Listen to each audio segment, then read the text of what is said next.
Too much fun. The long goodbye. Tigrid watched as all the fun places of his childhood went past the car window one by one.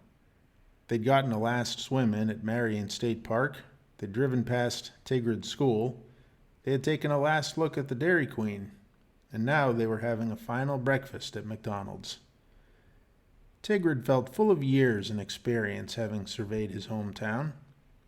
"When I was a little kid," said he, "I used to like Burger King better, but now I like McDonald's."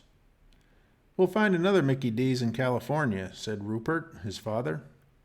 Rupert said California because it was easier for Tigrid to visualize than Santa Maria. They took a final ride past Walmart and went out of their way to go through Dead Man's Crossing, just because Tigrid liked the name.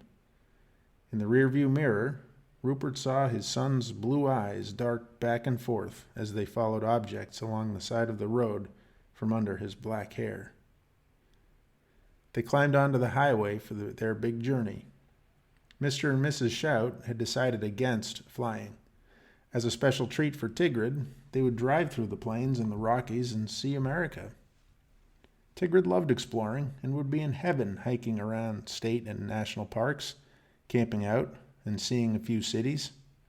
It would be his first time out of Ohio. They swung through Kentucky so they could see the rolling mountains and talk about how they were once as mighty as the Rockies. Went to a concert in Nashville and went up to St. Louis to see the Gateway Arch, where Tigrid, predictably, said they should have built 2 arches. When they went up, he said, "Why is the elevator so craggly?" His parents couldn't answer until they figured out he was referring to the peeling paint in the elevator shaft, which was visible from inside the cramped cabin. They roared through the plains, where Tigrid couldn't believe how flat they were. They hiked in the Rockies, where Tigrid showed off his skill in hopping from boulder to boulder and standing on top of a rock in a stream on one foot, with his eyes closed. They went to Carlsbad Caverns, where Tigrid dreamed of a deep bunker containing all the technology needed to survive any catastrophe.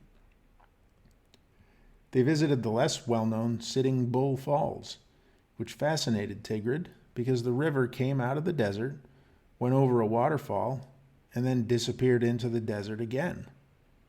"It's like it comes up just for fun," he said. They went through Monument Valley and the Grand Canyon, where Tigrid proved his lack of fear for heights and his hardiness against the heat. They drove down the longest stretch of road in America and into Death Valley, which Tigrid had wrongly envisioned as just like Dead Man's Crossing.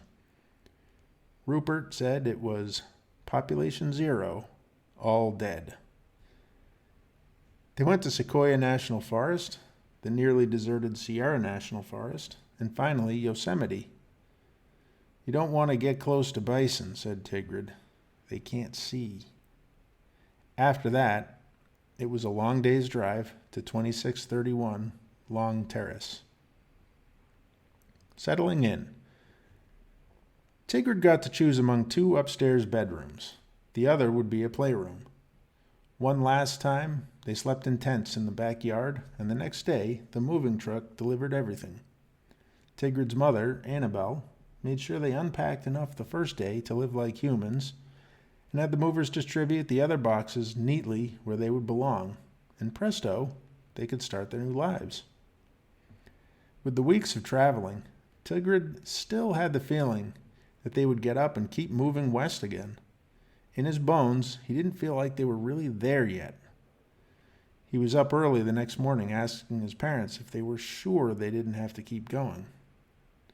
"You might be the only kid who's ever said, 'Are we already there?'" said Rupert. "All that's left to the west is water. We're home." It took days to unpack fully, and in that time, they hardly went anywhere other than McDonald's every day. There was a Walmart, something that set Tigrid's mind greatly at ease, and there were even a Costco and a Target. And they discovered there wasn't just one McDonald's, but 4. Their house had a pool, and they spent time there every afternoon as a family before eating dinner together at the same time every day. Tigrid's parents were eager for him to meet some local kids. The only problem was the summer was almost over, so the day camps were closed, but school hadn't started. Most other families were away. The Schauts had bought that particular house for 4 reasons. It was bigger than their old house, it had a pool, it was on a quiet block, and it was near, but not too near, to a big park. The pool was Tigrid's special request, and they had vacillated for a long time about safety. But after numerous conversations with Tigrid, they decided they could trust him with the responsibility. No swimming alone, especially. He understood and agreed. Tigrid was a little nervous that no one his age would live nearby, but they assured him it was a family neighborhood, and even if there weren't many other kids, he'd have plenty of friends at school, and Rupert said he'd seen the playground. It's huge, he said, and it will always have someone. Plus, it has a diamond, a soccer field, and a playground. And it might have a snack bar. I'm not sure. The playground. Rupert decided that very minute to get their gloves, a baseball, and a bat and go down. Tigrid always wore baseball pants and hat if they were going to toss the ball, almost as a matter of principle, and today he put on his cleats as well. They just had to take a right and then a left, and they were there in less than 3 minutes. Rupert was nervous the moment he saw the park. No one there, but more important, it wasn't the way he remembered it. It had few trees. The grass was burned out due to the late summer heat, and the structures were just equipment sheds and a couple of shelters. Tigrid was aghast. "Dad," he said, "this place sucks." "Tigrid, where did you learn that language? Look at it." "What's wrong?" "There isn't anyone here now, but everything's all brand new. There's a little kid's playground and a big kid's playground." "Big kids? They're for babies."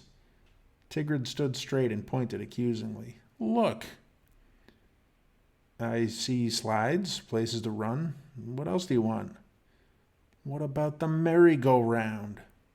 "I don't know. This one doesn't have one, but you call those slides?" he said, pointing at the low, blue plastic slides. "Those things are 2 feet tall, and you can't slide on plastic." "Tigrid, no seesaw? No monkey bars? Look at those stupid little animals on springs. They're supposed to be fun." "Tigrid, please. No jungle gym? Not even any swings? Not even any little baby swings? What is this?" Tigrid's eyes were filling with tears. "This is not a playground." "Tigrid, come on, just calm down," said Rupert, crouching and putting his hand on Tigrid's shoulder. "We'll play with the ball." Tigrid slumped onto the grass and pulled his knees toward his face. Rupert's face contained no fake concern. This was not just some little tantrum. Tigrid wasn't the kind of kid who threw tantrums. He was genuinely sad, and Rupert could hear him sobbing. He sat next to him and put his arm around his shoulders and let him cry for a bit. "Maybe it's not like the old one. I see that. I probably should have warned you ahead of time. I saw it when I visited. I thought it was fine. I didn't take enough time to look at it. But you can still have fun here, can't you?" Tigrid shook his head, his eyes still buried in his knees. Rupert tried to make him laugh. "I didn't realize I was dealing with the connoisseur of playgrounds." Calling Tigrid connoisseur usually made him laugh, but this time he was unmoved. "Come on, let's throw the ball and make the best of the day we can. Maybe some other kids will come around." Tigrid reluctantly stood, not looking Rupert in the eye. As they threw the ball back and forth, Tigrid was sniffling. Salvation. After a while, another boy about Tigrid's age came to the park with his mother. "Thank God," Rupert said to himself. He invited them to play and got the boys throwing together. He and the mother, Christine Coleman, made small talk.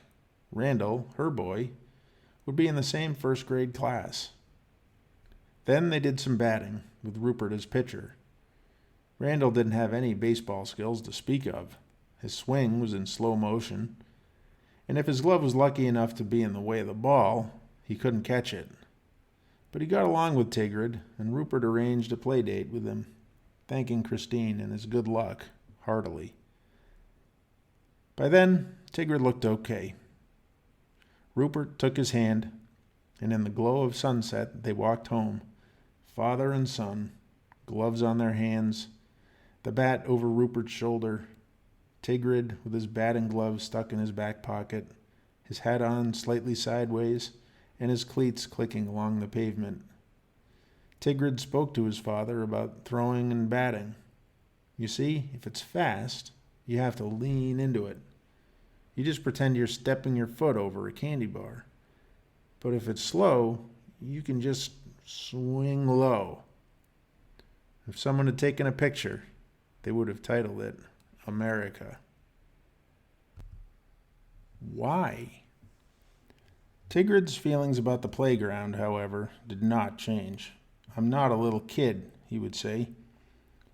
Unable to sway him with pep talks, Rupert did some research and explained what he had learned one night as he put Tigrid to bed. Our playground at home in Ohio was a little older, and I know what you mean. It had a lot of stuff like that this one didn't have. You remember swinging really high, Tiggy? Yes. And the monkey bars? Yeah. And the geodesic dome? Yeah, I could go all the way to the top, no problem. I remember all those things from when I was growing up, too. Except for the dome, actually. We didn't have the dome. This one in Santa Maria had all that stuff before, until they redid the whole park, and when they did, they put in all new playground equipment. But why, Daddy? They're the most modern things. That's not why. Rupert chided himself. Tigrid did not suffer platitudes. A lot of the children were getting hurt on them. They could fall from the jungle gym or fly off the merry-go-round, you know? I never knew anyone that happened to. Sometimes it does happen, though, so they want to make sure everyone is safe. You mean stupid kids with no coordination? Coordination, Tigrid. No, they just had accidents. They think this park is much more safe and just as fun. It's not fun. You haven't even tried it. You saw me climb in the Grand Canyon and the Rockies. You saw me balance on rocks going across the stream. It's easy. That park is for babies. For you, it's easy, but you've had more practice. It's just like Randall. He doesn't throw the ball as well because he hasn't had as much practice as you. But he's 6 years old. What has he been doing all his life? I don't know, Tigrid. Try to be nice. You want to make friends, right? Tigrid nodded. I can't change the world. Let's just make the best of what's there. Rupert read him a story. Tigrid's favorite, The Little Engine That Could, and then kissed him on the forehead. Your mother will come in to say good night in a minute. He stopped her before she went to see Tigrid. I don't know if I made much progress, he told her. He's already too smart for me, and he's really taking it hard. When she went in, Tigrid was crying again. It's not right. She stroked his hair and said, I'm sorry, honey. I'm sure you can still have fun in other ways. Why can't it be like home? This is your home. You'll get to like it. Wait till school starts. You already have one friend in your class, and you'll meet more. I don't care about friends. She kissed him on the forehead. Just wait until you know them better. His mother rubbed his back and sang him to sleep. First solo mission. Tigrid and Randall had Randall over a day or two later. They played in the pool with Rupert supervising. Randall didn't want to swim very long because his mother didn't like him getting too much sun. Also, he really wanted to play video games. They played for a while, and Tigrid suggested they go to the park and throw the ball. But Randall didn't want to. Eventually, his mother picked him up, and the play date was over. Did you have fun, honey? Asked his mom. Sort of. What do you mean, sort of? I don't know. He just wasn't fun. School starts soon, honey. Everything will be great. There were a couple other kids that Tigrid met. One was Jay. The other was Brienne. He wasn't all that interested in Brienne, mostly because she was a girl. But they didn't click anyway. She always carried books around, but she never read them. Jay was a little more fun. He liked baseball and was pretty good at it. Also, he showed Tigrid his plastic airplane models. His dad was teaching him how to make them. Tigrid instantly wanted to get kits like Jay's. He had lots of Lego sets, but these looked like the real thing. Rupert was impressed that his son wanted to take on an outdated hobby like that. He had made some models as a boy, but hadn't seen them in years. They were only available online. Tigrid wanted a P-38 Lightning, and together they assembled and painted it. Then they hung it from the ceiling in Tigrid's room at a rakish attack angle. That was just the start for Tigrid. He wanted another right away, and his parents let him get anything he wanted as long as he finished one before asking for another. That rule changed quickly, though. They started buying one in advance so that he wouldn't have downtime between models. He had his first birthday party in California, a somewhat stilted occasion because it was so small, but fun anyway, and Tigrid started to feel better about the neighborhood. What really made him happy was the next day, when he exercised a right he had been promised after he turned 7.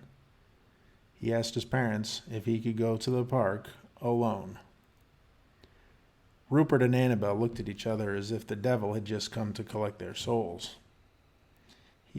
They had made the promise in Ohio and had forgotten all about it. And Ohio was different. Ohio was a small town. Ohio was safe.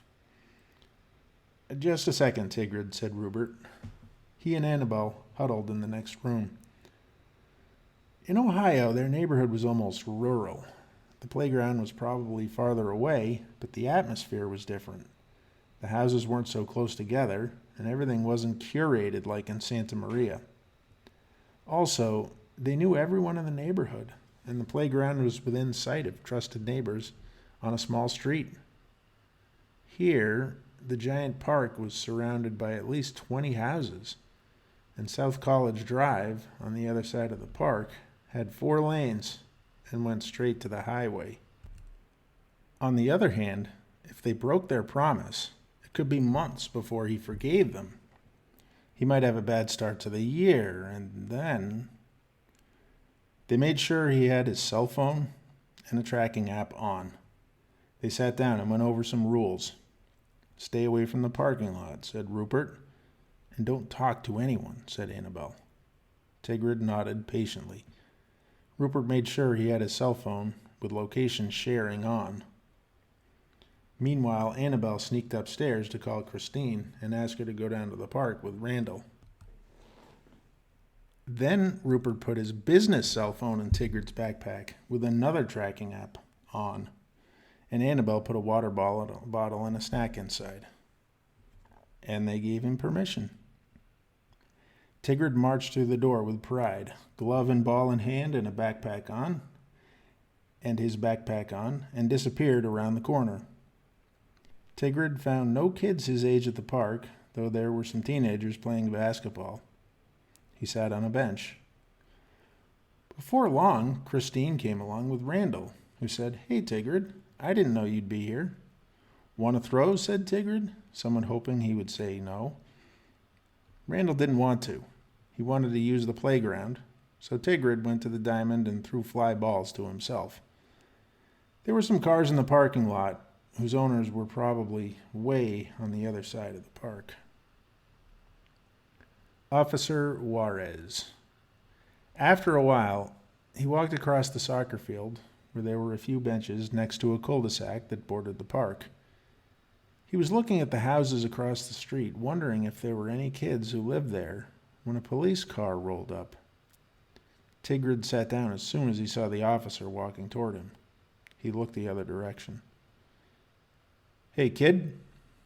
"Yes." "I'm Officer Juarez." What are you doing at the playground? I'm playing. Is your parents here? No. No one's here? Mrs. Coleman's here. Where is she? Tigrid pointed toward the playground. She and Randall were gone. What's your name? Tigrid. I need to take you home, Tigrid. Can I ask you to come with me? Why don't you hop in the squad car and I'll take you home? Tigrid blushed and did as he was asked. He didn't think to get out his cell phone. The door slammed heavily, closing him in with the hot air. Tigrid didn't like the oily smell, like potato chips and vinyl. Do you know where you live, Tigrid? Yes. What's your last name, Tigrid? Schaut. The officer called in for his address and drove him back. Tigrid thought it was stupid to drive such a short distance. Officer Juarez walked with him to the front door and rang the bell. I can open it, Tigrid said. Let's just wait for your parents. Tigrid's mother came to the door. She looked back and forth at Tigrid and the officer, flustered. Are you Annabelle Schaut? Yes. Is there something wrong? No, nothing's wrong. We just got a call that your son was at the park unsupervised. Well, yes, he went there about 20 minutes ago. We have to ask you to keep your child supervised if he goes to the park. Yes, well, thank you, officer. I'll do that. She pulled Tigrid inside. It's just a safety issue, ma'am. She shut the door. Would you like a snack? She asked, guiding Tigrid toward the kitchen. Why did he take me home? Said Tigrid. Annabelle took a minute to gather her thoughts. Like he said, it's just a safety issue. They have to follow up on these things. It was weird. I know. He meant the best for you. She brought him to the kitchen and made him a PB&J. What are insurance companies? Later, after Tigrid had taken a bath, Rupert sat on the edge of his bed. You know, with the officer, we'll go with you to the park from now on. That never happened at home. Wait, hold on. We always went with you at home. That's because I was too young, but you said I'm old enough now. We did, but we have to do what the officer says, and he has to do what his boss says. He wouldn't even let me open the door. I'm sure they have rules about that. What if no one were here? It wasn't like this at home. I know, Tigrid, but we lived in a really small town, you know? Here the rules are a little different. When will I be able to go alone? I think it's 12. 12? It's not so long. But why would anyone call? Did Mrs. Coleman call? No, she didn't. People get nervous for kids if they are alone. They just want you to be safe. Why didn't they just ask me? People are afraid of what it would look like. They think other people will think they want to kidnap me. Yes, they're just being careful. You can't be too careful. We've talked about strangers. The officer was a stranger. But you could see he was a police officer. He could have been a stranger dressed as like an officer. That's true, Tigrid. You probably should have called us on the cell phone. If it was a stranger, he wouldn't have let me. Rupert frowned. That's why we'll have to go with you like everybody else. It's a bigger town here. Just like you said, anyone could dress up like an officer and take you away. Really? I mean, that won't happen. Don't worry about it. We just have to think about it. I wish we were still home. You can't even have a merry-go-round here. In a way, you should feel lucky. Merry-go-rounds were the first things to go from all the playgrounds. You might have played on the last one in the country. Who takes them away? We talked about that. They got all new equipment. I mean, exactly who are they who take them away? Construction workers. But who tells them to? The city. But who tells the city to do it? That will be the insurance companies. At least I think they do. It might be that the city doesn't have insurance companies. They can self-insure. What are insurance companies? If someone gets hurt, they have to pay a lot of money. Rupert had to explain lawsuits and lawyers and trials, and Tigrid understood how it worked. But he still had one question. Who tells the insurance companies? They tell themselves. They have to make money. I guess the money tells them. He attempted to laugh. Where are the insurance companies? I don't know, all over. They're in buildings like every other company. I hope you aren't planning to go find them. He gave another weak laugh. Tigrid was finally silent for a few moments. Can you read to me? Rupert read him The Little Engine That Could, and Annabel sang him to sleep. No more park. After that, Tigrid went to the park only when his parents asked him. He wasn't pouting, however. Before he turned 7, he already knew that his parents didn't always want to go when he did. They would say they'd go later, and sometimes they couldn't follow through, so he knew it was difficult sometimes. The one day he went alone was a proud one, not just because he felt independent, but because he sensed great power in being able to offer his parents something, their freedom, until Officer Juarez arrived. He began hitting a tennis ball against the garage door often, something that Rupert bore silently when he was working from home. He wondered if it was Tigrid's way of punishing him. More often, he swam, which made everyone happy. Rupert or his mother could be in the sitting room by the pool. Tigrid could converse with him without the feeling that he was taking up their time. Sometimes they'd swim with him. He'd go from the pool to his project room to the garage to the living room and round again all day.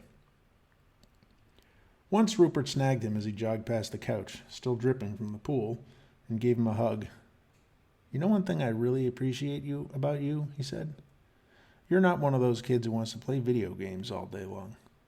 His mother, who was there reading a book, said, That's right, Tigrid. We really think you are a blessing. Tigrid nodded, but his face was expressionless. His parents weren't parsimonious in their praise, but did not spread it all over every little thing he did either. Thanks, he said at last. And I like the new house. As he went upstairs, Rupert and Annabel looked at each other, agape. They didn't breathe a word, but they heard each other. Finally, the breakthrough. School. The first day of first grade came, Tigrid's second year of school, including Ohio. Tigrid had a new metal lunchbox, plain stainless steel, on his insistence. He wanted no design and did not want one of the flexible ones he had had before because they only got smelly with rotten milk. His backpack was a green LL Bean bag, and he got khaki shorts and a blue jersey. Plain stain, green LL Bean, tan McCann, and true blue, he said. His first day of school picture on the front steps showed him serious and determined, brow furrowed, lunchbox at his feet, and both hands in the straps of his backpack. I think we have a born conservative, said his father. Dyed in the wool.